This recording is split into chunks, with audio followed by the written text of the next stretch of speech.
नमस्कार, news night में आप सभी का स्वागत है। मैं हूं ऋतु वर्मा। दिन भर की बड़ी खबरों के विश्लेषण के साथ एक बार फिर हम हाजिर हैं आपके सामने। आज का दिन बेहद अहम। प्रधानमंत्री नरेंद्र मोदी की यूक्रेन यात्रा पर दुनिया भर की नजरें हैं और इस यूक्रेन यात्रा को 7 घंटे का एक तरह से प्रवास प्रधानमंत्री का रहा यूक्रेन में, लेकिन बेहद अहम क्योंकि प्रधानमंत्री ने खुद इस यात्रा को कहा कि रूस और यूक्रेन के संबंधों का ऐतिहासिक दिन बताया प्रधानमंत्री नरेंद्र मोदी ने। जहां एक तरफ राष्ट्रपति ज़ेलेंस्की ने रूसी हमलों का दर्द प्रधानमंत्री के साथ साझा किया, तो वहीं दूसरी तरफ प्रधानमंत्री ने एक बार फिर राष्ट्रपति ज़ेलेंस्की को भी भारत के उसी रुख को दोहराते हुए कहा कि ये युद्ध का युग नहीं है, युद्ध से किसी चीज का समाधान नहीं है। साथ ही साथ नजरें ये भी हैं कि प्रधानमंत्री की यूक्रेन यात्रा रूस यूक्रेन युद्ध के लिए किस तरह के संदेश दे रही है विश्व को। इस पर होगी विस्तार से चर्चा। क्या मकसद प्रधानमंत्री नरेंद्र मोदी की यूक्रेन यात्रा का और विश्व इसे किस तरह से देखता है? क्या रूस यूक्रेन युद्ध में आने वाले समय में किसी तरह का कोई बदलाव दिखाई देगा? इस पर होगी विस्तार से चर्चा। इसी के साथ साथ गृह मंत्री अमित शाह ने बड़ा निशाना साधा है कांग्रेस और नेशनल कॉन्फ्रेंस पर। जिस तरह से जम्मू कश्मीर में नेशनल कॉन्फ्रेंस और कांग्रेस के बीच गठबंधन हुआ है, इस गठबंधन के बाद अमित शाह ने 10 सवाल राहुल गांधी से पूछे। बताएंगे क्या हैं वो 10 सवाल भी, तो होंगे इन तमाम बड़ी खबरों पर हमारी नजर। लेकिन उससे पहले आइए शुरुआत करेंगे अभी तक की खास खबरों के साथ। प्रधानमंत्री नरेंद्र मोदी ने यूक्रेन की धरती से दिया शांति का संदेश। कहा संप्रभुता और क्षेत्रीय अखंडता का सम्मान सर्वोपरि। राष्ट्रपति व्लादिमीर ज़ेलेंस्की से की मुलाकात। कहा बातचीत से ही निकलेगा समाधान। यूक्रेन ने ग्लोबल पीस समिट में भारत की भूमिका की बताई जरूरत।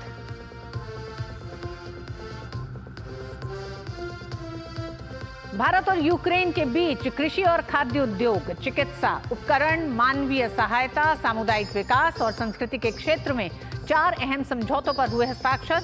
पीएम मोदी ने यूक्रेन को सौंपा दुनिया का सबसे छोटा पोर्टेबल अस्पताल भीष्म क्यूब।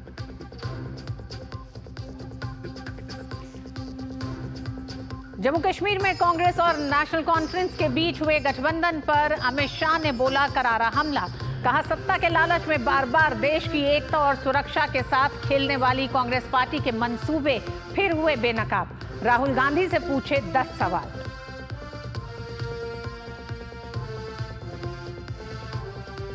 महाराष्ट्र में बदलापुर मामले को लेकर 24 अगस्त को बुलाए गए महाराष्ट्र बंद पर महाविकास अघाड़ी की किरकिरी। फैसला लिया वापस। बॉम्बे हाईकोर्ट ने कहा बंद असंवैधानिक। महाराष्ट्र सरकार का दावा, मामले में तेजी से हो रही है कार्रवाई।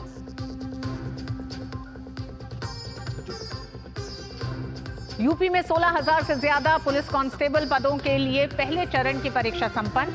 हाई अलर्ट पर पुलिस प्रशासन। किसी भी तरह की गड़बड़ी और धांधली से बचने के लिए सुरक्षा के कड़े इंतजाम।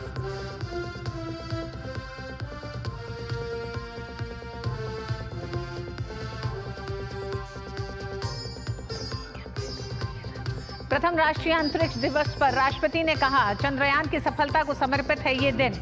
अब गगनयान मिशन का है बेसब्री से इंतजार। पीएम मोदी ने कहा भारत ने अंतरिक्ष की दुनिया में की है उल्लेखनीय प्रगति।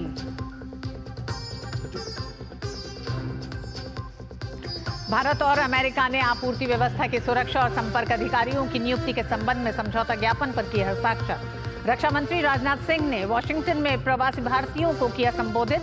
कहा भारत और अमेरिका मिलकर वैश्विक शांति और समृद्धि कर सकते हैं सुनिश्चित।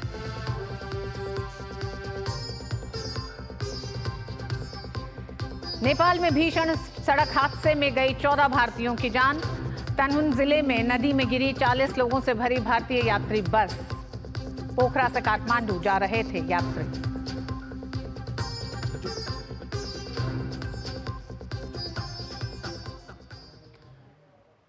प्रधानमंत्री मोदी ने यूक्रेन की धरती से शांति का संदेश दिया है। उन्होंने कहा है कि संप्रभुता और क्षेत्रीय अखंडता का सम्मान हमारे लिए सर्वोपरि है और हम इसका समर्थन करते हैं।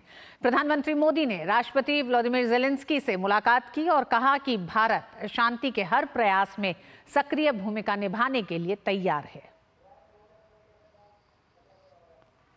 हम बहुत ही कन्विक्शन के साथ युद्ध से दूर रहे हैं, लेकिन इसका मतलब ये नहीं है कि हम तटस्थ थे। हम न्यूट्रल नहीं थे। हम पहले दिन से ही पक्षकार रहे हैं और हमारा पक्ष है शांति का। हम बुद्ध की धरती से आते हैं, जहां युद्ध को कोई स्थान नहीं होता है। हम महात्मा गांधी की धरती से आते हैं, जिसने पूरे विश्व को शांति का संदेश दिया है।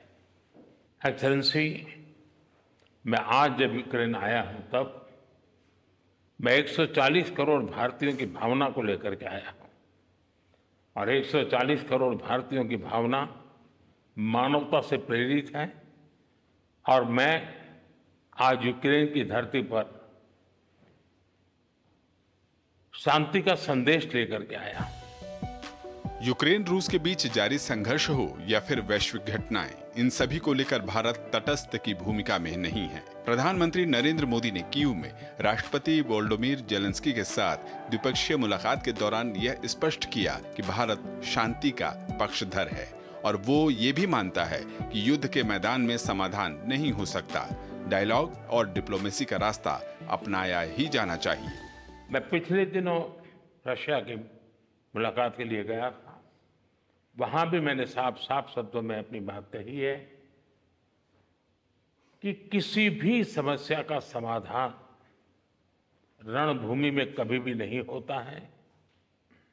समाधान का रास्ता बातचीत से ही निकलता है, डायलॉग से निकलता है, डिप्लोमेसी से निकलता है। और हमने बिना समय गंवाए उस दिशा में आगे बढ़ना चाहिए। दोनों पक्षों को साथ बैठ करके इस संकट की घड़ी से बाहर निकलने के रास्ते तलाशने होंगे। द्विपक्षीय मुलाकात से पहले कीव में प्रधानमंत्री मोदी ने महात्मा गांधी की प्रतिमा पर पुष्पांजलि अर्पित की। भारतीय स्वतंत्रता संग्राम के महान नायकों में से एक महात्मा गांधी ने दुनिया को एक नया रास्ता दिखाया था। वो रास्ता था अहिंसा का। और आज जब दुनिया में क्षेत्रीय संघर्ष बढ़ रहे हैं, तो भारत की विरासत दुनिया को एक बार फिर राह दिखा रही है। शांति के हर प्रयास में भारत का सक्रिय योगदान रहा है। और आप भली भांति जानते हैं कि हमारा अप्रोच पीपल सेंट्रिक रहा है। और मैं आपको भी और पूरे विश्व समुदाय को विश्वास दिलाना चाहता हूं, और वो भारत का कमिटमेंट है। और हम स्पष्ट मानते हैं कि संप्रभुता और क्षेत्रीय अखंडता का सम्मान हमारे लिए सर्वोपरि है। हम उसका समर्थन करते हैं। कुछ समय पहले समरकंद में जब राष्ट्रपति पुतिन से मैं मिला था, तब मीडिया के सामने आंख से आंख मिला करके मैंने उनको कहा था कि ये युद्ध का समय नहीं है। यूक्रेन रूस युद्ध में कई बच्चों ने असमय अपनी जान गंवा दी। प्रधानमंत्री मोदी ने उन्हें श्रद्धांजलि अर्पित की। कीव में बने इस स्मारक पर यूक्रेन के राष्ट्रपति वोलोडिमिर जेलेंस्की भी प्रधानमंत्री के साथ रहे। भारत ने यूक्रेन को पोर्टेबल हॉस्पिटल भेंट किए। आपात स्थिति में इन्हें आसानी से कहीं भी स्थापित किया जा सकता है। ये प्राथमिक चिकित्सा से लेकर सर्जरी तक की सुविधाओं से लैस हैं। यूक्रेन में पहली बार किसी भी भारतीय प्रधानमंत्री की यात्रा को लेकर राष्ट्रपति वोलोडिमिर जेलेंस्की ने आभार जताया। And this visit happens right on the eve of our Independence Day, and I am grateful to distinguished the Prime Minister for he started his visit with paying tribute to the deceased Ukrainian children whose lives were taken by the actions of Russian army, and I am grateful to Mr. Prime Minister for paying this tribute. प्रधानमंत्री नरेंद्र मोदी ने अपनी Ukraine यात्रा में युद्ध का रास्ता छोड़कर संवाद अपनाने की अपील की। वहीं उन्होंने शांति बहाली की ओर हर एक योगदान निभाने की भी बात कही। कीव से अरुण शर्मा के साथ ब्यूरो रिपोर्ट, डीडी न्यूज। प्रधानमंत्री मोदी और राष्ट्रपति जेलेंस्की के बीच द्विपक्षीय और प्रतिनिधिमंडल स्तर की वार्ता हुई। दोनों देशों के बीच 4 अहम समझौते भी हुए।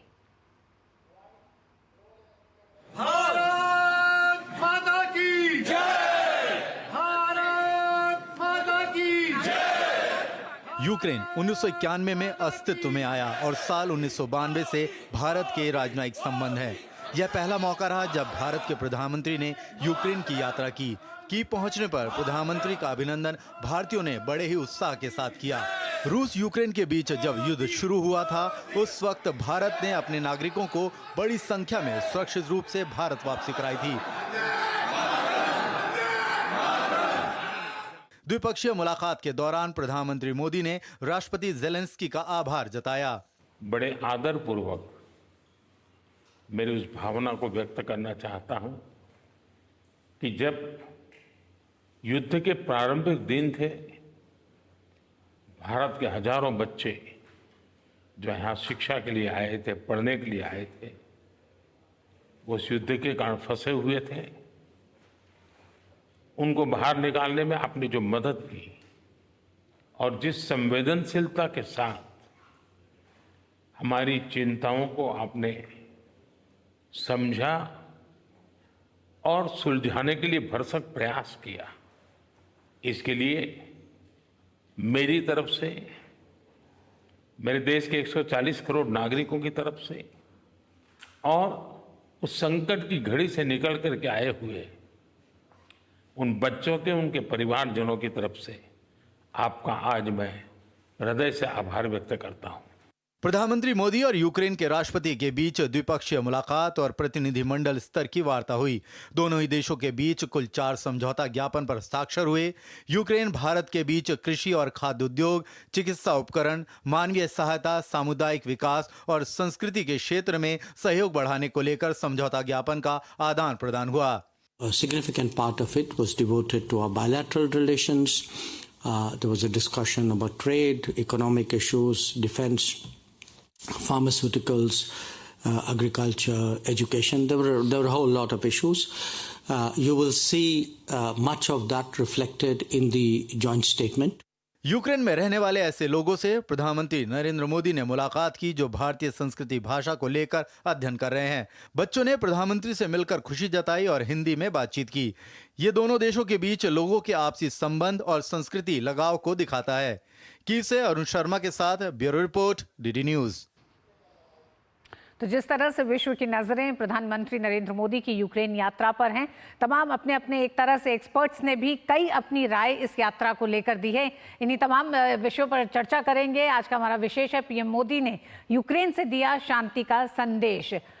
पोलैंड की यात्रा के बाद प्रधानमंत्री यूक्रेन पहुंचे। पोलैंड में उन्होंने कहा कि भारत बुद्ध की धरती है और उस शांति के संदेश को लेकर पहुंचे यूक्रेन। इस विषय पर हमारे साथ विशेष मेहमान जुड़ गए हैं। लेफ्टिनेंट जनरल सैयद अता हसनैन, रिटायर्ड स्ट्रेटेजिक एक्सपर्ट हैं आप। सैयद अता हसनैन, आपका बहुत बहुत स्वागत है। सर, सबसे पहले यही जानना चाहेंगे, एक लंबा समय रूस यूक्रेन युद्ध के बीच प्रधानमंत्री नरेंद्र मोदी के इस पूरे विजिट को किस तरह से देख रहे हैं अब आप? देखिए, मैं इस खास तौर पर इस विजिट को इस तरह से देख रहा हूं कि हर विजिट जो प्रधानमंत्री करते हैं इंटरनेशनली, उसमें कुछ ना कुछ मटेरियल बेनिफिट मिलता है देश को। किसी तरह से आपके उत्पादन के अंदर कोई आपके अग्रीमेंट्स होते हैं, MOU साइन होते हैं। इन चीज़ों के नज़र से मैं इस यूक्रेन विजिट को नहीं देख रहा। मैं समझता हूँ ये एक हार्दिक तौर पे देखना पड़ेगा इसको। ये हार्ट टू हार्ट जो है एक मैसेज गया है। हम जानते हैं कि प्रधानमंत्री नरेंद्र मोदी जी दुनिया के सबसे पहले स्टेटमेंट थे जिन्होंने सदर पुतिन को भी बताया था कि ये लड़ाई का वक्त नहीं है, ये लड़ाई का समाना नहीं है। तब से उन्होंने कम से कम 2 या 3 दफे इसको दोहराया भी है। उनकी पर्सनालिटी के साथ ये स्टेटमेंट तकरीबन लग गया है। तो इस पूरी विजिट को लोग उस तरीके से देख रहे हैं, ना कि सिर्फ एक भारत के प्रधानमंत्री के विजिट से, मगर एक इंटरनेशनल स्टेट्समैन के जरिए से उनकी विजिट को देखा जा रहा है। क्योंकि मैं समझता हूं कि पूरी दुनिया की उम्मीदें इसके ऊपर जो है लगी हुई हैं कि ये जो लड़ाई, जो युद्ध जो है, जो तकरीबन 2.5 साल से चल रहा है, जिससे किसी को फायदा नहीं हो रहा है, देश को, पूरी दुनिया को आर्थिक चीजों के साथ इतना मुश्किलात से पेश जाना पड़ रहा है, इन सब चीज़ों को का खात्मा किया जाए। अगर कोई खात्मा कर सकता है तो वो प्रधानमंत्री नरेंद्र मोदी जी है। अतः स्नेहन साहब 2.5 साल से मतलब 2022 से ये युद्ध जारी है और इस युद्ध को लेकर जिस तरह से भारत का रुख एक ही रहा पहले दिन से लेकर आज तक, और आज भी उसी संदेश को लेकर प्रधानमंत्री यूक्रेन जब राष्ट्रपति जेलेंस्की के साथ बैठे तो उन्होंने उन्हीं बातों को रखा। हमारे साथ Dilip Sinha farmer senior diplomat भी जुड़ गए हैं। दिलीप सिन्हा जी, आपका बहुत बहुत स्वागत है। दिलीप सिन्हा जी, पूरे विश्व की नजरें बहुत लोग बहुत तरीके से देख रहे हैं। कोई कहता है ये बैलेंसिंग एक्ट है, कोई इसको किसी तरह से देखना चाहता है। अब जब ये यात्रा एक तरह से संपन्न होने वाली है और कुछ घंटे में बातचीत हुई, प्रतिनिधिमंडल स्तर की बातचीत हुई, 1-to-1 बातचीत हुई। 1-to-1 बातचीत में एक बार फिर प्रधानमंत्री ने पुरजोर तरीके से मानवीय आधार पर जो हानि हो रही है उसका एक तरह से खुल के हम ये कहें कि उसकी आलोचना भी की, और उन्होंने कहा कि आज के समय के लिए ये ठीक नहीं है, ये किसी के लिए भी सही नहीं है। वहीं दूसरी तरफ शांति के एक संदेश का भी उन्होंने बात की और एक तरह से पेशकश भी की है। कैसे देखते हैं आप? क्या मकसद दिखाई देता है पूरी यात्रा का? ये जो दौरा है प्रधानमंत्री का, ये एक बहुत नाजुक समय में दौरा हो रहा है, जबकि युद्ध एक नए पहलू में पहुंच गया है।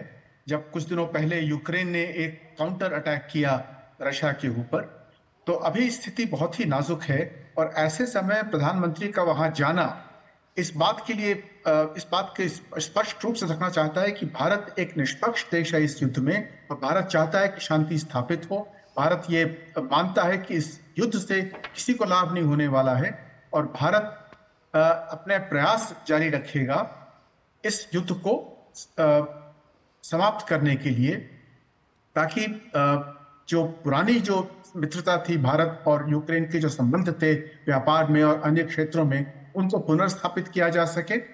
और जो मानवीय जो क्षति पहुंच रही है इस युद्ध से, उस क्षति की ओर उन्होंने ध्यान आकर्षित किया है कि वो नुकसानदेह है सबके लिए और हमें इस युद्ध को बंद करना चाहिए।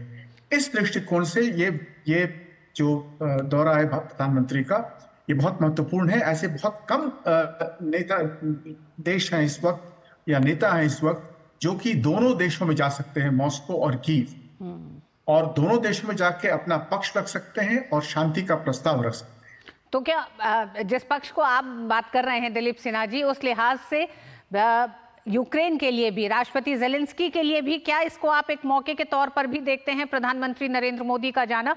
क्योंकि प्रधानमंत्री नरेंद्र मोदी और भारत रूस का एक नजदीकी एक तरह से संबंध और एक नजदीकी मित्र रहा है। ये संभव है, लेकिन भी पब्लिक में ये सूचना नहीं मिली इस प्रकार की कि इस प्रकार की मध्यस्थता हो रही है कि नहीं हो रही है। क्या पुतिन ने कोई संदेश दिया था या जेलेंस्की ने कोई संदेश दिया है, ये अभी पब्लिक नॉलेज में नहीं है। लेकिन हम ये समझ सकते हैं, मान सकते हैं कि चूंकि प्रधानमंत्री वहां गए हैं तो इस प्रकार की बातचीत निश्चित रूप से हुई होगी और ऐसा प्रयास होना चाहिए, क्योंकि आज की तारीख में विश्व जो है वो इस युद्ध के कारण दो हिस्सों में बंट चुका है। पश्चिमी देशों ने सैंक्शन लगा दिए हैं रूस के ऊपर, और ऐसी परिस्थिति में ऐसा ये प्रयास निश्चित रूप से होना चाहिए कि दोनों देशों के बीच में, यूक्रेन और रूस के बीच में, कम से कम थोड़ी बहुत बातचीत या थोड़े बहुत संदेश पहुंचाए जा सकें। लेकिन क्या संदेश हुआ है ये जानकारी हमें अभी नहीं है। दिलीप सिन्हा जी, प्रधानमंत्री की यूक्रेन यात्रा और उससे पहले पोलैंड यात्रा और खासकर यूक्रेन यात्रा को लेकर ये भी कहा जा रहा है, आलोचक कह लें या फिर विश्लेषक कह लें, इस बात को कह रहे हैं कि भारत की डिप्लोमेसी का एक ये शिफ्ट है। क्या आप इसे शिफ्ट देखते हैं या कूटनीतिक कुशलता के तौर पर देखते हैं? क्योंकि संदेश सिर्फ रूस, यूक्रेन या फिर वेस्ट तक सीमित नहीं है, ये उन तमाम यूरोपीय देशों तक को भी जाता है जिनके साथ भारत पिछले 1 दशक में अपने संबंधों को विस्तार दिया है भारत ने। ये निश्चित रूप से एक संदेश सभी देशों के लिए है कि ये समय है जब कोई भी समस्या जब आती है तो उसका समाधान हमें युद्ध से नहीं देखना चाहिए, और युद्ध हमारा पहला ऑप्शन नहीं होना चाहिए। क्योंकि जिस प्रकार से दोनों देशों ने एक प्रकार से युद्ध को ही अपना एकमात्र जरिया बना लिया है समाधान करने का, और जो पुरानी जो परंपरा थी, कम से कम कुछ बातचीत होनी चाहिए इन विषयों में, वो बातचीत समाप्त हो गई है। जो सैंक्शंस लगा दिया है पश्चिमी देशों ने, उससे बातचीत बिल्कुल ही बंद हो गई है। और राष्ट्रपति पुतिन भी स्विट्जरलैंड में जो शांति का सम्मेलन हुआ था उसमें शामिल नहीं हुए थे।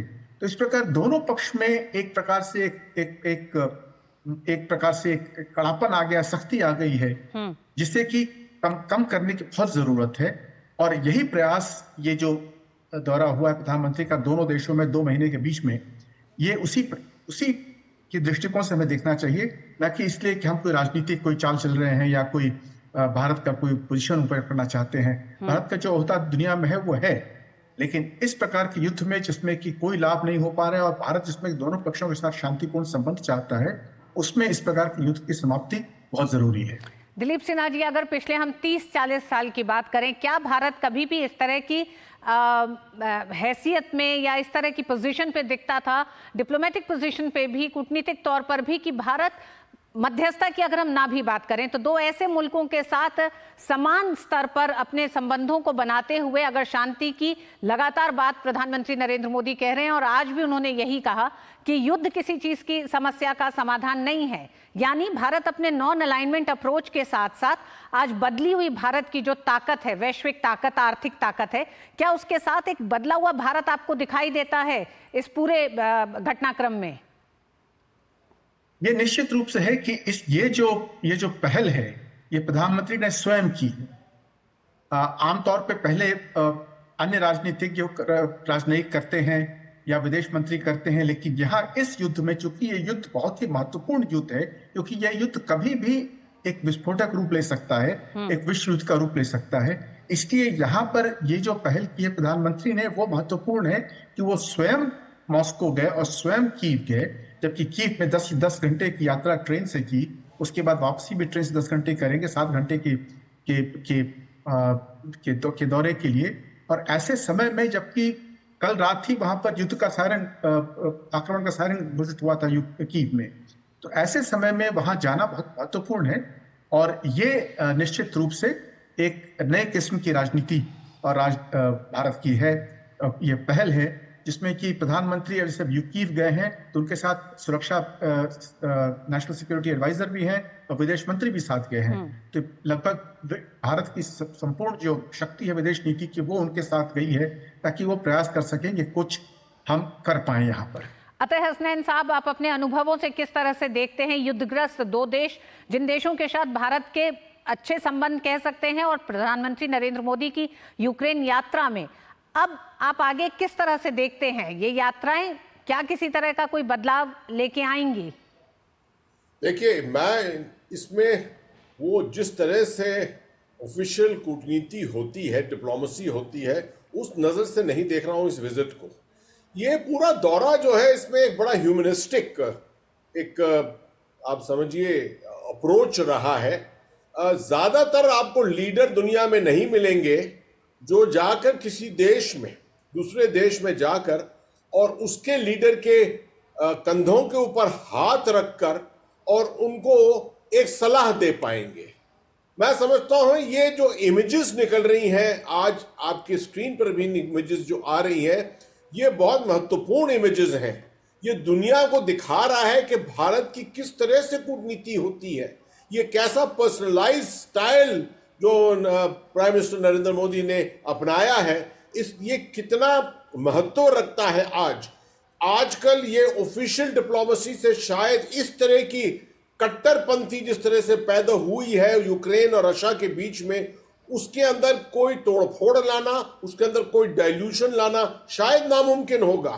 मगर अगर ये ह्यूमनिस्टिक अप्रोच हो और इस तरह से सलाह देने का तरीका हो तो शायद हम समझ सकते हैं कि कुछ उम्मीदें अभी भी जागृत हैं। जी दिलीप सिन्हा जी, जिस तरह से अतः हसनैन साहब कह रहे हैं कि एक नई तरह की डिप्लोमेसी है ये, जिस तरह से हम उस बॉडी लैंग्वेज की हम बात करें या फिर जिस वक्त वो एक तरह से सांत्वना देने की बात हो या फिर हौसला बढ़ाने की बात हो, प्रधानमंत्री का जो पूरा अंदाज था, क्या आपको लगता है ये बदली हुई डिप्लोमेसी में भारत का एक नया अंदाज है या विश्व में इस तरह की डिप्लोमेसी अब बदल रही है? मैं पूरी तरह सहमत हूं जनरल साहब की बात से कि इसमें जो मानवीय पहलू को जो उन्होंने जो सामने रखा है और उस पर जो जोर दिया है वो बहुत जरूरी है।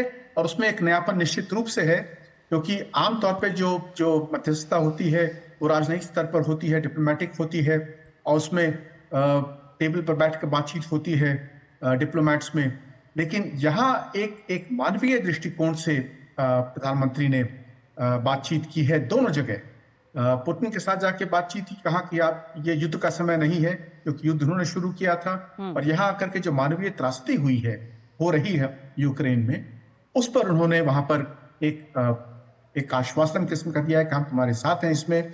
और ये शायद एक ऐसा समय है जब हमें प्रयास करना चाहिए किसी तरीके से कि इस त्रासदी को खत्म किया जाए, और ये युद्ध जो है एक तो कम हो या खत्म हो, कम से कम फैले नहीं, क्योंकि ये बहुत खतरनाक रूप ले सकता है कभी भी। दिलीप सिन्हा जी, प्रधानमंत्री नरेंद्र मोदी ने बहुत साफ रूस यूक्रेन युद्ध को लेकर दो बातें की। उन्होंने कहा भारत दो भूमिकाओं में रहा शुरुआत से लेकर अभी तक। पहली भूमिका मानवीय पहलुओं को लेकर है, उस पर भारत यूक्रेन के साथ हमेशा खड़ा रहेगा। इसकी उन्होंने पुरजोर तरीके से एक तरह से आश्वासन दिया यूक्रेन को, राष्ट्रपति ज़ेलेंस्की को। वहीं दूसरी तरफ उन्होंने कहा कि भारत किस तरह से एक ही बात कहता रहा है, शांति ही युद्ध के समाधान का रास्ता है, किसी भी समस्या का समाधान है।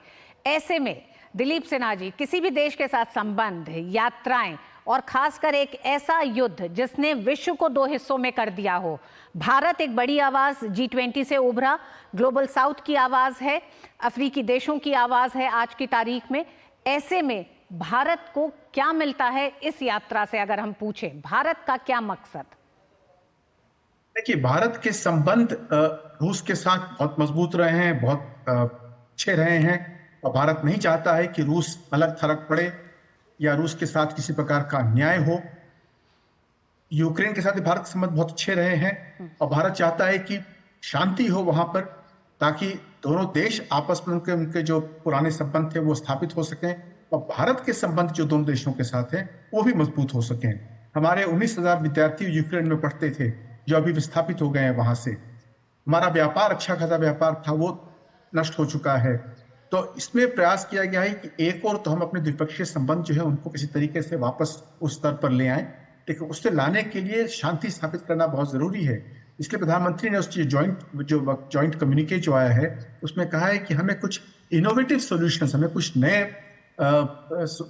नए कुछ उपाय सोचने होंगे इस युद्ध को समाप्त करने के लिए, शांति की ओर बढ़ने के लिए। दिलीप सिन्हा जी, क्या कहेंगे उन आलोचकों को जो इस यात्रा को लेकर तरह तरह की बात कर रहे हैं, जिसमें चीन की ग्लोबल टाइम्स ने बहुत साफ कहा कि भारत की ये योग डिप्लोमेसी है और इस समय ये काम नहीं आएगी। इस समय से क्या मतलब है, टाइमिंग से चाइना क्या कहना चाहता है चीन? देखिए, चीन ने अपनी स्थिति तो बहुत खराब कर ली है, क्योंकि चीन पूरी तरह रूस के साथ है, रूस को सामग्री बेच रहा है, और चीन ये चाहता है कि रूस उस पर निर्भर रहे, क्योंकि चीन की अपनी समस्याएं हैं साउथ चाइना सी में, ताइवान को लेकर। इसलिए वो चाहता है कि रूस हमेशा उसके साथ रहे, उसके प्रभाव क्षेत्र में रहे। ये चीन की नई नीति है, और चीन नहीं चाहता है कि भारत रूस संबंध मजबूत हो, और यदि ये युद्ध सुलझ जाता है या कम हो जाता है तो उससे भारत रूस संबंध जो है वो और मजबूत होंगे, जो कि चीन के लिए एक बहुत दुखदायक बात हो। चीन ये नहीं चाहता है, चीन चाहता है कि रूस उस पर निर्भर रहे।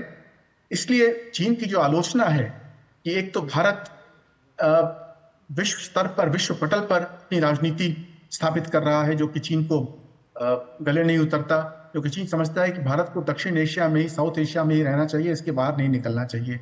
भारत एक छोटा देश है, लेकिन यहाँ एक विश्व पटल पर जो विश्व का सबसे बड़ा युद्ध हो रहा है, उस युद्ध पर यदि हमारे प्रधानमंत्री जाकर यात्रा करते हैं और सारा विश्व उन्हें देख रहा है कि वहाँ क्या हो रहा है, और सभी चाहते हैं कि वहाँ पर कुछ हल निकले, क्योंकि दोनों पक्षों ने अपने आप को एक एक कोने में बांध लिया है, अपने अपने पोजीशंस लेकर, और अब दोनों में से किसी में ये पहल करने की क्षमता नहीं रही है। इसलिए बहुत जरूरी है कि जो निष्पक्ष देश हैं इस युद्ध में, जैसे भारत है, वो इसमें पहल करें ताकि यहाँ पर शांति स्थापित हो सके। ठीक, दिलीप सिन्हा जी, अंत में एक सवाल, जिस तरह से दुनिया में युद्ध, छोटे और बड़े और टकराव हम लगातार देख रहे हैं, ऐसे में हथियारों की खरीद की होड़ एक बड़ा मसला है। वो मसला कहीं ना कहीं पीछे छूट जाता है जब युद्ध में तमाम त्रासदियां होती हैं। ऐसे में प्रधानमंत्री की शांति की अपील क्या बहुत से संदेश देती है, जो सिर्फ रूस यूक्रेन युद्ध तक सीमित नहीं है, बल्कि उन तमाम बड़े ताकतवर देशों को भी हैं?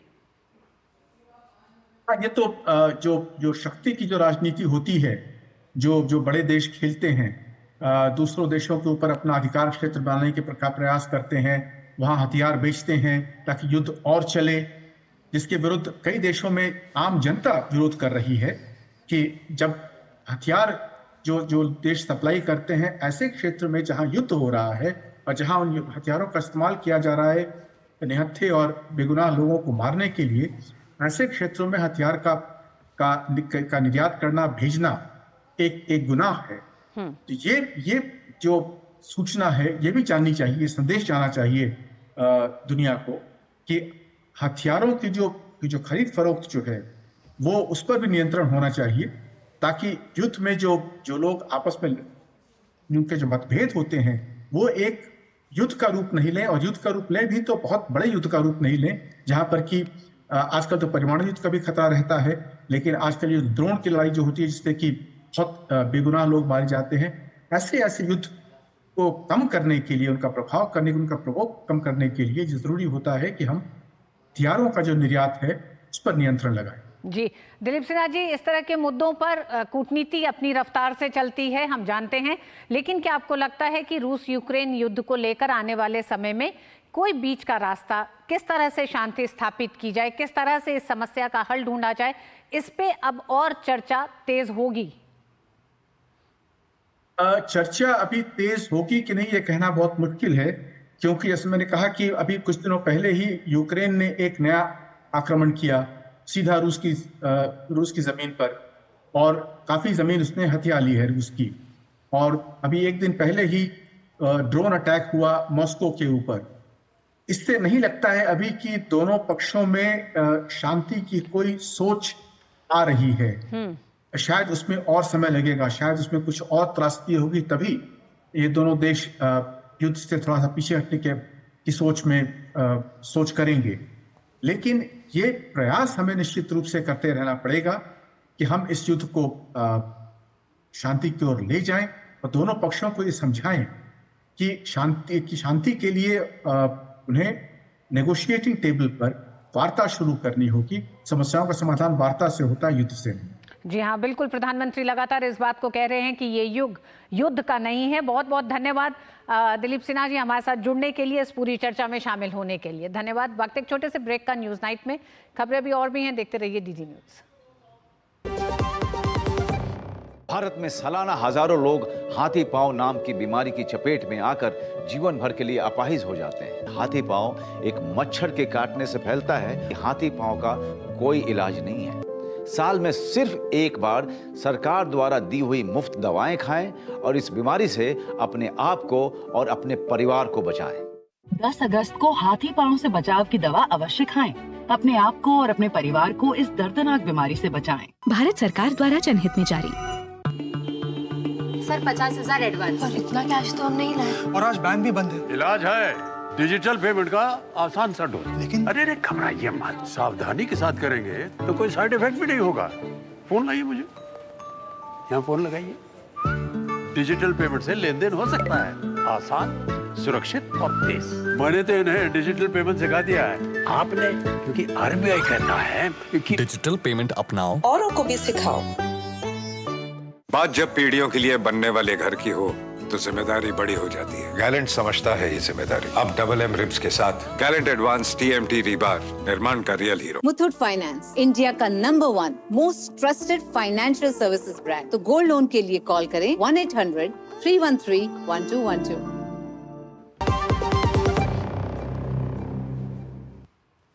केंद्रीय गृह मंत्री अमित शाह ने जम्मू कश्मीर में आगामी विधानसभा चुनाव को लेकर कांग्रेस और नेशनल कॉन्फ्रेंस के गठबंधन पर सवाल उठाए हैं।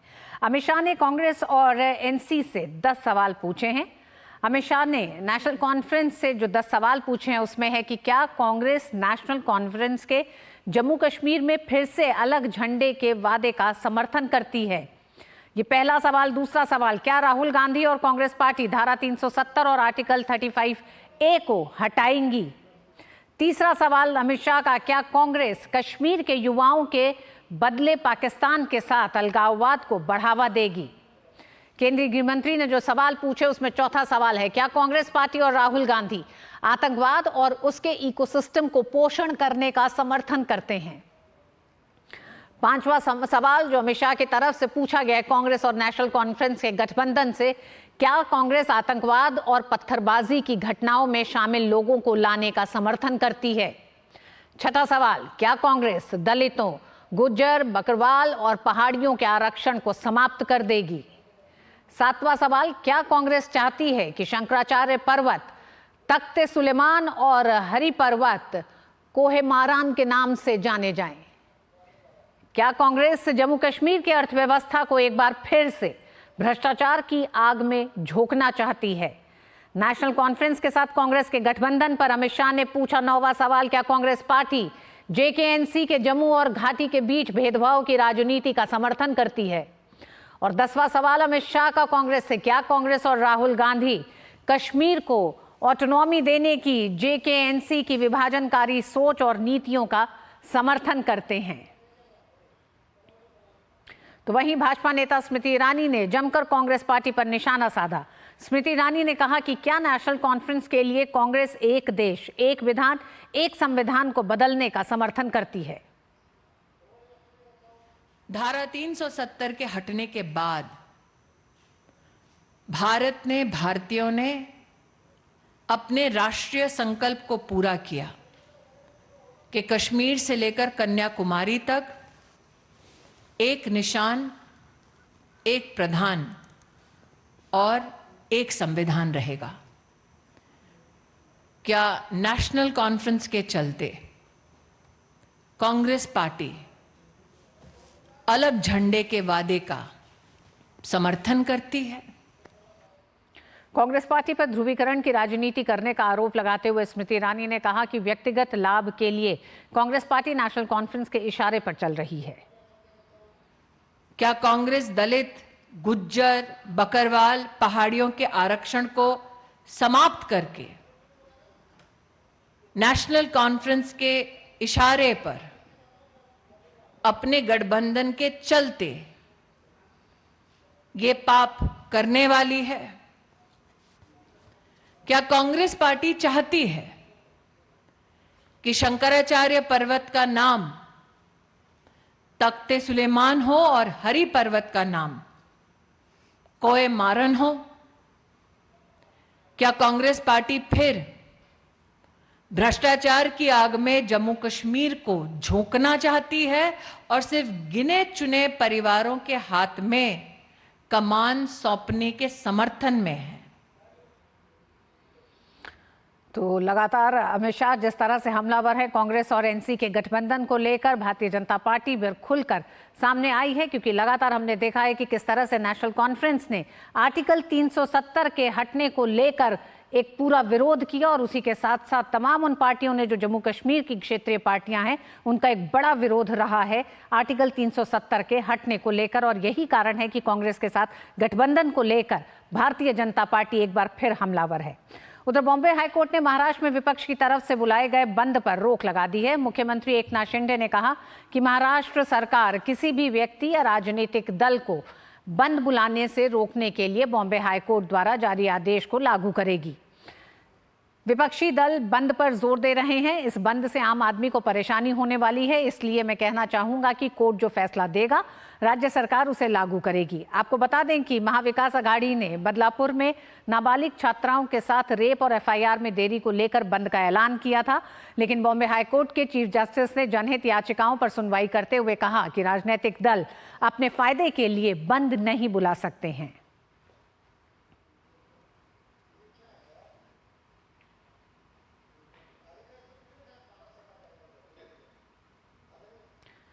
महाराष्ट्र सरकार बंद बुलाने से रोकने के लिए बॉम्बे हाईकोर्ट द्वारा जारी आदेश को लागू करेगी। और न्यूज नाइट में वक्त एक छोटे से ब्रेक का। शादी का किचन महके जहां, गोल्डी किचन किंग मसाले हो वहां। गोल्डी लाई है फ्रेश लॉक टेक्नोलॉजी जो रखे मसालों को हर समय फ्रेश।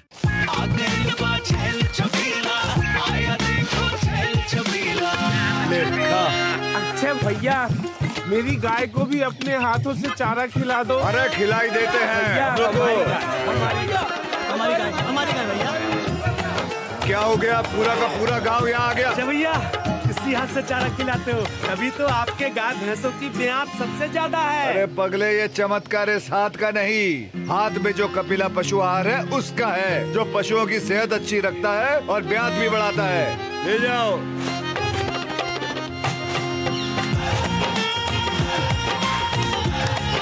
कपिला, देश का नंबर 1 पशु आहार।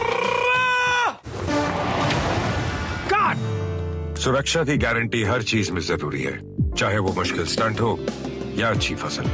इसलिए ले आइए IIL के ट्रैक्टर ब्रांड का शिनबार, जो देता है सुंडी और ट्रिप से सुरक्षा की गारंटी। सर, आप बहुत लकी हैं कि आपके बेटे ने हेल्थ इंश्योरेंस और बाकी सारी फॉर्मेलिटीज टाइम से पूरी कर दी है। मेरा बेटा? तो फिर आप? पॉलिसी बाजार। क्लेम के टाइम पे हमेशा आपकी हेल्प को तैयार। पॉलिसी बाजार, 1 करोड़ का हेल्थ इंश्योरेंस सिर्फ 390 रुपए महीने से शुरू। भारत में सालाना हजारों लोग हाथी पांव नाम की बीमारी की चपेट में आकर जीवन भर के लिए अपाहिज हो जाते हैं। हाथी पांव एक मच्छर के काटने से फैलता है। हाथी पांव का कोई इलाज नहीं है। साल में सिर्फ एक बार सरकार द्वारा दी हुई मुफ्त दवाएं खाएं और इस बीमारी से अपने आप को और अपने परिवार को बचाएं। 10 अगस्त को हाथी पांव से बचाव की दवा अवश्य खाएं। अपने आप को और अपने परिवार को इस दर्दनाक बीमारी से बचाएं। भारत सरकार द्वारा जनहित में जारी। उत्तर प्रदेश में आज से यूपी पुलिस सिपाही भर्ती परीक्षा शुरू हो गई है। 2 पाली में ये परीक्षा आयोजित की जा रही है। इसे लेकर कड़े इंतजाम भी करे हैं। यूपी पुलिस सिपाही भर्ती परीक्षा। उत्तर प्रदेश में यूपी पुलिस सिपाही भर्ती परीक्षा शुरू। 67 जिलों में 1174 परीक्षा केंद्रों पर करीब 9,60,000 अभ्यर्थियों ने दी परीक्षा। सिपाही भर्ती परीक्षा के लिए सुरक्षा के किए गए बेहद कड़े इंतजाम। परीक्षा केंद्रों पर किया गया अतिरिक्त सुरक्षा बलों को भी तैनात। परीक्षा केंद्रों पर परीक्षार्थियों को अंदर प्रवेश करने के दौरान गुजरना पड़ा गहन चेकिंग से। आर्टिफिशियल इंटेलिजेंस की मदद से आईडी और फेस वेरिफिकेशन किया गया। उत्तर प्रदेश में शुक्रवार से यूपी पुलिस सिपाही भर्ती परीक्षा शुरू हो गई है। परीक्षा के लिए सुरक्षा के कड़े इंतजाम किए गए, जिससे कि पेपर लीक से बचा जा सके। इससे पहले फरवरी में हुई इसी परीक्षा का पेपर लीक होने पर परीक्षा कैंसिल कर दी गई थी। इसके बाद अब 5 चरणों में ये परीक्षा आयोजित कराई जा रही है। उत्तर प्रदेश के 67 जिलों में 1174 परीक्षा केंद्रों पर करीब 9,60,000 अभ्यर्थियों ने सिपाही भर्ती परीक्षा दी। इस बार सुरक्षा के बेहद कड़े इंतजाम किए गए। प्रदेश में 10,000 से अधिक पुलिसकर्मी सुरक्षा व्यवस्था में लगाए गए। परीक्षा केंद्रों पर अतिरिक्त सुरक्षा बलों को भी तैनात किया गया। परीक्षार्थियों को अंदर प्रवेश करने के दौरान गहन चेकिंग से गुजरना पड़ा। परीक्षा के दौरान आर्टिफिशियल इंटेलिजेंस की मदद से आईडी और फेस वेरिफिकेशन भी किया गया।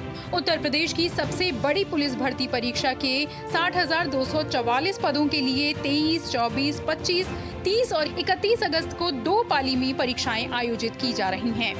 कैसी व्यवस्थाएं रही अंदर? एकदम बढ़िया। अच्छा जी। कोई असुविधा का सामना नहीं किया? जी नहीं, बस वो एक्स्ट्रा जो 5 मिनट मिलते थे वो नहीं मिले।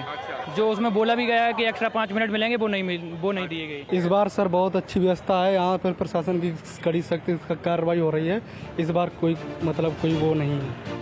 इस बीच उत्तर प्रदेश पुलिस कांस्टेबल भर्ती 2024 परीक्षा पेपर लीक की अफवाह फैलाने का मामला सामने आया है। इस मामले में उत्तर प्रदेश पुलिस भर्ती एवं प्रोन्नति बोर्ड ने समाजवादी पार्टी के नेता और पूर्व मंत्री यासर शाह समेत कई लोगों के खिलाफ FIR दर्ज कराई है। यूपी पुलिस भर्ती बोर्ड ने हुसैनगंज थाने में FIR दर्ज कराई। इन लोगों का मकसद अफवाह फैलाना और अभ्यर्थियों को फर्जी पेपर देकर धन की उगाही करना है। इन पर टेलीग्राम से संदेश प्रसारित कर QR कोड भेजकर रकम मांगने का आरोप है। वहीं सिपाही भर्ती परीक्षा में गड़बड़ी की आशंका के मद्देनजर STF ने गोरखपुर बांसगांव कस्बे की निवासी महिला पुलिसकर्मी समेत 4 को हिरासत में लिया है। कांस्टेबल के मोबाइल में 5 प्रवेश पत्र भी बरामद किए गए हैं। हम कठोर से कठोर कार्रवाई, चाहे वो विभाग के बाहर का व्यक्ति हो, चाहे विभाग के अंदर का व्यक्ति हो, किसी भी संगठन या संस्था से जुड़ा हो, हम लोग इस पे कार्रवाई करने में कोई हिचकेंगे नहीं। कहीं से भी प्रश्न पत्र लीक होने की कोई सूचना नहीं है। जो लोग भी भ्रामक खबरें फैला रहे हैं उनके विरुद्ध कठोर कार्रवाई की जाएगी। परीक्षा को सुचारू रूप से संचालित करने के लिए व्यापक सुरक्षा इंतजाम किए गए हैं। बड़ी संख्या में पुलिस बल और CCTV कैमरों से निगरानी रखी जा रही है। विकास सिंह की रिपोर्ट, डीडी न्यूज लखनऊ। राष्ट्रपति द्रौपदी मुर्मू ने नई दिल्ली के भारत मंडपम में पहले राष्ट्रीय अंतरिक्ष दिवस समारोह में भाग लिया। 23 अगस्त 2023 को चंद्रमा की सतह पर विक्रम लैंडर के सफलतापूर्वक उतरने की याद में राष्ट्रीय अंतरिक्ष दिवस मनाया जा रहा है। इस अवसर पर राष्ट्रपति ने रोबोटिक्स चैलेंज और भारतीय अंतरिक्ष हैकाथॉन के विजेताओं को पुरस्कार प्रदान किए। राष्ट्रपति द्रौपदी मुर्मू ने शुक्रवार को नई दिल्ली के भारत मंडपम में पहले राष्ट्रीय अंतरिक्ष दिवस समारोह में भाग लिया। 23 अगस्त 2023 को चंद्रमा की सतह पर विक्रम लैंडर के सफलतापूर्वक उतरने की याद में राष्ट्रीय अंतरिक्ष दिवस मनाया जा रहा है। इस अवसर पर राष्ट्रपति ने रोबोटिक्स चैलेंज और भारतीय अंतरिक्ष हैकाथॉन के विजेताओं को पुरस्कार प्रदान किए। इस अवसर पर राष्ट्रपति ने कहा कि इसरो ने अपने शुरुआती दिनों से ही शानदार यात्रा की है। इसरो ने अंतरिक्ष क्षेत्र में उल्लेखनीय उपलब्धियां हासिल की हैं। इसके साथ ही इसरो ने देश के सामाजिक और आर्थिक विकास में भी अपना अमूल्य योगदान दिया है। स्पेस सेक्टर के साथ साथ इसरो ने देश के सामाजिक और आर्थिक विकास में भी अमूल्य योगदान दिया है। मुझे पूर्ण विश्वास है कि आप ऐसे ही देश के विकास यात्रा में योगदान देते रहेंगे। मैं आशा करती हूँ कि इसरो द्वारा चलाए जा रहे स्पेस ऑन व्हील्स और स्पेस ट्यूटर्स जैसे कार्यक्रम जनमानस सामान्य एवं विद्यार्थियों में स्पेस के बारे में उत्कृष्टता और जानकारी बढ़ाने में उपयोगी सिद्ध रहेंगे। राष्ट्रपति ने इसरो की उपलब्धियां और अंतरिक्ष क्षेत्र में स्टार्टअप के लिए सरकार द्वारा शुरू की गई पहलों की सराहना की। उन्होंने इसरो को उसके आगामी गंगायान मिशन के लिए भी बधाई दी। इसरो भारत का अंतरिक्ष स्टेशन स्थापित करने की दिशा में आगे बढ़ रहा है। मैं गगनयान मिशन की भी उत्सुकता से प्रतीक्षा कर रही हूँ, जिसमें भारतीय अंतरिक्ष टीम को अंतरिक्ष में ले जाया जाएगा।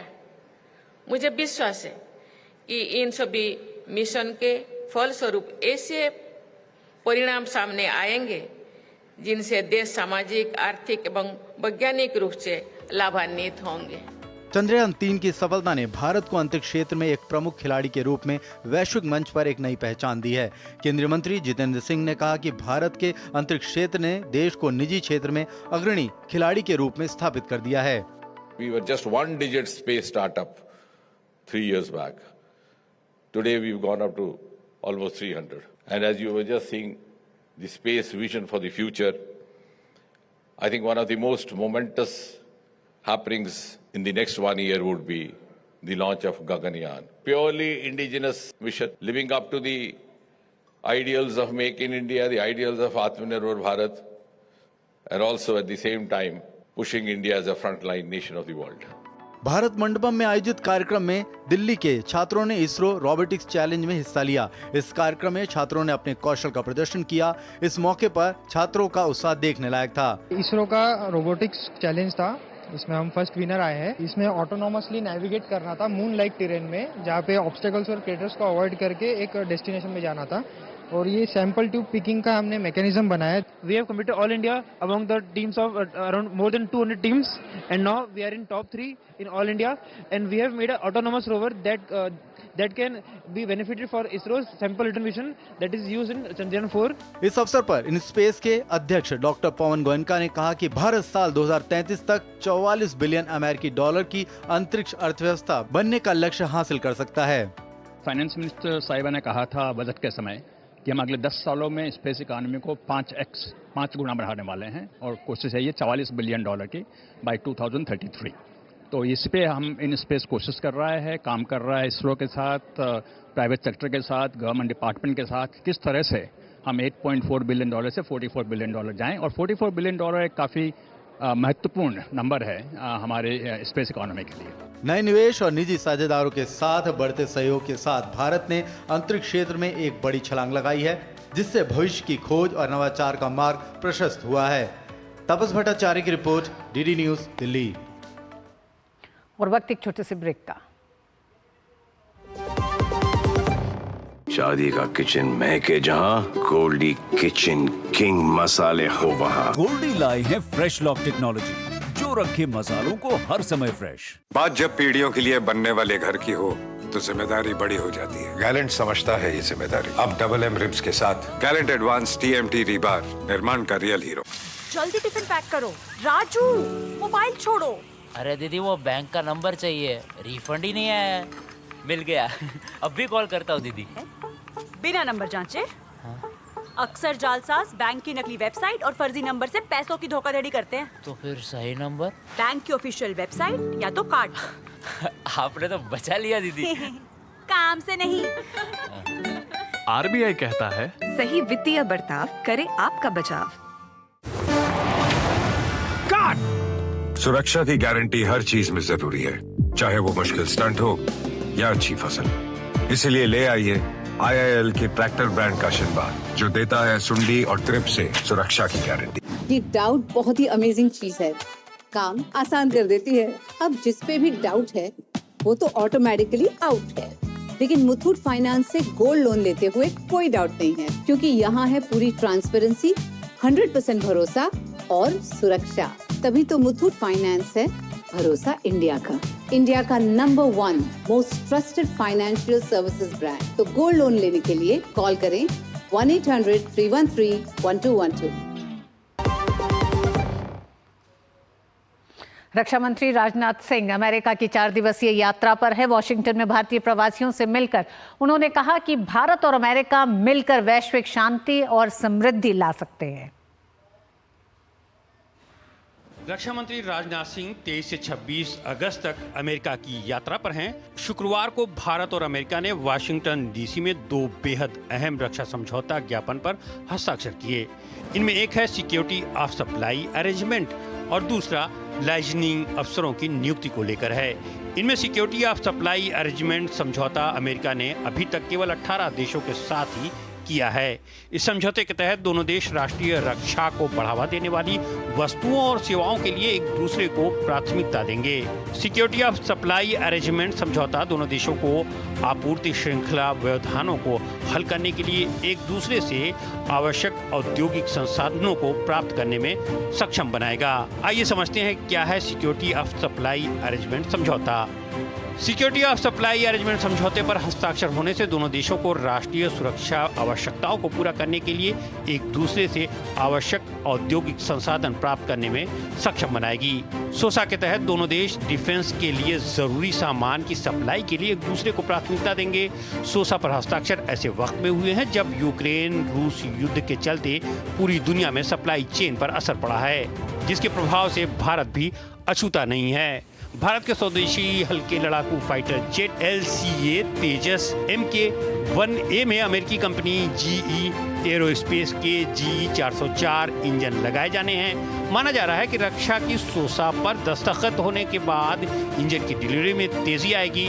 तेजस को GE 404 इंजन सितंबर तक मिलने की उम्मीद है। राजनाथ सिंह ने अपने अमेरिका दौरे के दौरान वाशिंगटन डीसी में भारतीय समुदाय को संबोधित किया। इस अवसर पर उन्होंने कहा कि रक्षा के क्षेत्र में भारत आत्मनिर्भर बन रहा है। पहले जितने भी डिफेंस इक्विपमेंट्स और डिफेंस रिलेटेड जितने भी आइटम्स हुआ करते थे, हम लोग दुनिया के दूसरे देशों से इम्पोर्ट करते थे।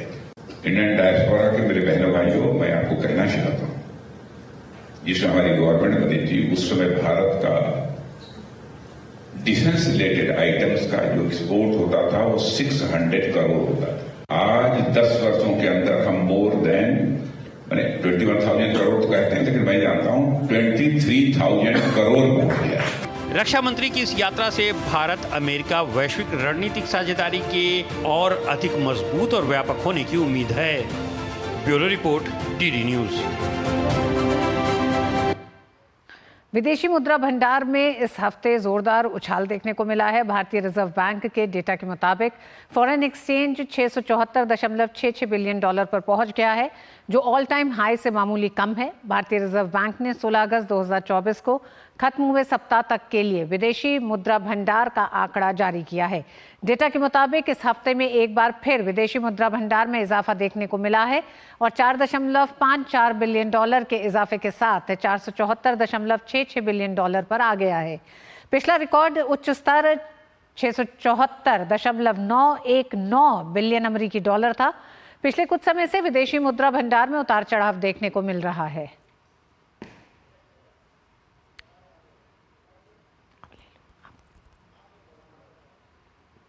और वक्त एक छोटे से ब्रेक का है। भारत में सालाना हजारों लोग हाथी पांव नाम की बीमारी की चपेट में आकर जीवन भर के लिए अपाहिज हो जाते हैं। हाथी पांव एक मच्छर के काटने से फैलता है। हाथी पांव का कोई इलाज नहीं है। साल में सिर्फ एक बार सरकार द्वारा दी हुई मुफ्त दवाएं खाएं और इस बीमारी से अपने आप को और अपने परिवार को बचाएं। 10 अगस्त को हाथी पांव से बचाव की दवा अवश्य खाएं। अपने आप को और अपने परिवार को इस दर्दनाक बीमारी से बचाएं। भारत सरकार द्वारा जनहित में जारी। बात जब पीढ़ियों के लिए बनने वाले घर की हो तो जिम्मेदारी बड़ी हो जाती है। गैलेंट समझता है ये जिम्मेदारी। अब डबल एम रिब्स के साथ गैलेंट एडवांस TMT रीबार, निर्माण का रियल हीरो। सुरक्षा की गारंटी हर चीज में जरूरी है, चाहे वो मुश्किल स्टंट हो या अच्छी फसल। इसीलिए ले आइए IIL के ट्रैक्टर ब्रांड का शिनबार, जो देता है सुंडी और ट्रिप से सुरक्षा की गारंटी। वो मिस्टर विकास की फाइल आप पॉलिसी बाजार। मैम, आपका हेल्थ इंश्योरेंस क्लेम अप्रूव हो गया है। अब आप सर को घर ले जा सकती हैं। क्लेम के टाइम पे हमेशा आपकी हेल्प को तैयार। पॉलिसी बाजार, 1 करोड़ का हेल्थ इंश्योरेंस सिर्फ 390 रुपए महीने से शुरू।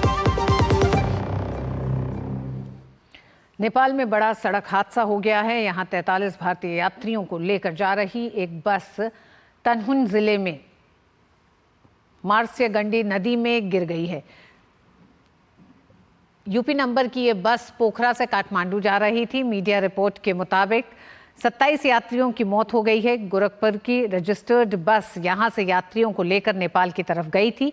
ऐसा बताया जा रहा है कि बस में सवार यात्री महाराष्ट्र के निवासी थे।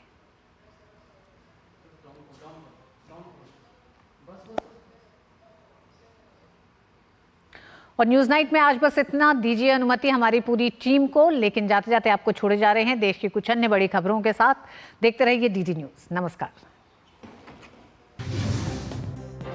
दिल्ली में केंद्रीय स्वास्थ्य मंत्री JP नड्डा ने राष्ट्रीय चिकित्सा आयोग NMC के तहत नेशनल मेडिकल रजिस्टर लॉन्च किया। यह रजिस्टर देश के डॉक्टरों की प्रमाणिक जानकारी को संरक्षित करेगा और मेडिकल क्षेत्र में पारदर्शिता लाने में मदद करेगा। नड्डा ने इस पहल को स्वास्थ्य सेवाओं में सुधार की दिशा के लिए एक जरूरी कदम बताया है। सरकार ने बुखार, जुकाम, एलर्जी और दर्द के लिए इस्तेमाल की जाने वाली 156 फिक्स डोज कॉम्बिनेशन FDC दवाओं पर प्रतिबंध लगा दिया है। बाजार में अब ये दवाएं नहीं बिक सकेंगी। सरकार का कहना है कि ये दवाएं स्वास्थ्य के लिए खतरनाक हो सकती हैं। FDC उन दवाओं को कहते हैं जिन्हें 2 या 2 से अधिक दवाओं को निश्चित अनुपात में मिलाकर तैयार किया जाता है। आबकारी नीति मामले में CBI की ओर से दर्ज केस में अरविंद केजरीवाल की याचिका पर सुप्रीम कोर्ट में सुनवाई टल गई है। सुप्रीम कोर्ट अब 5 सितंबर को सुनवाई करेगा। आपको बता दें कि अरविंद केजरीवाल ने 2 याचिकाएं दाखिल की हैं। उन्होंने CBI गिरफ्तारी की वैधता को चुनौती देने के साथ जमानत की मांग की है। आबकारी नीति मामले में केजरीवाल के खिलाफ मुकदमा चलाने के लिए CBI को जरूरी मंजूरी मिल गई है। इसकी जानकारी CBI ने राउज एवेन्यू कोर्ट को दी। CBI ने केजरीवाल के खिलाफ सप्लीमेंट्री चार्जशीट दायर की है। कोर्ट इस पर संज्ञान लेने के लिए 27 अगस्त को सुनवाई करेगा। केजरीवाल के खिलाफ मुकदमा चलाने के लिए सक्षम अथॉरिटी से मंजूरी लेना जरूरी था। नई दिल्ली के ओल्ड राजेंद्र नगर के कोचिंग सेंटर के बेसमेंट में 3 लोगों की मौत के मामले में राउज एवेन्यू कोर्ट ने बेसमेंट के 4 सहमालिकों की जमानत अर्जी खारिज कर दी है। गौरतलब है कि CBI ने चारों की जमानत अर्जी का विरोध किया था।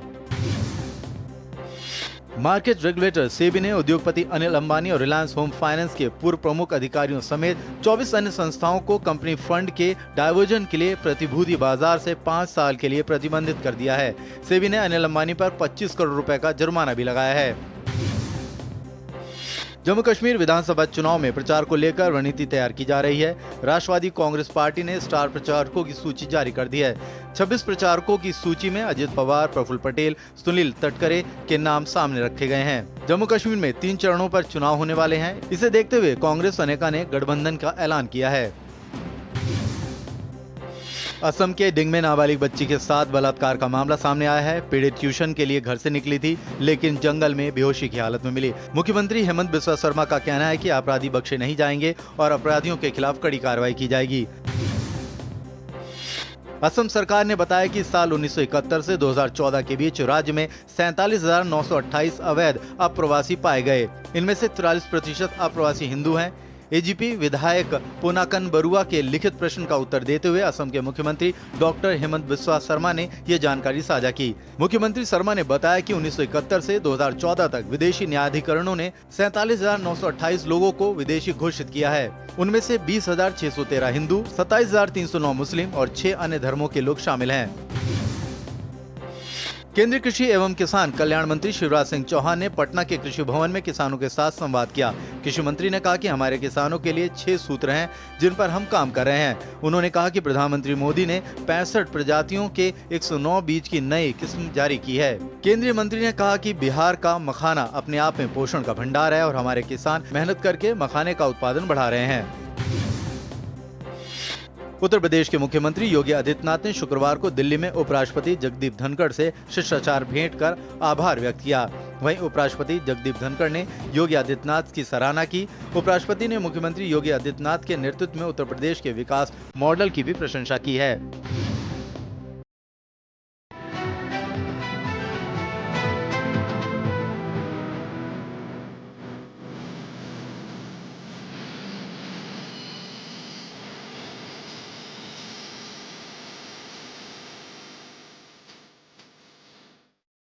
न्यूज नाइट के प्रायोजक थे गैलेंट एडवांस रबर, निर्माण का रियल हीरो।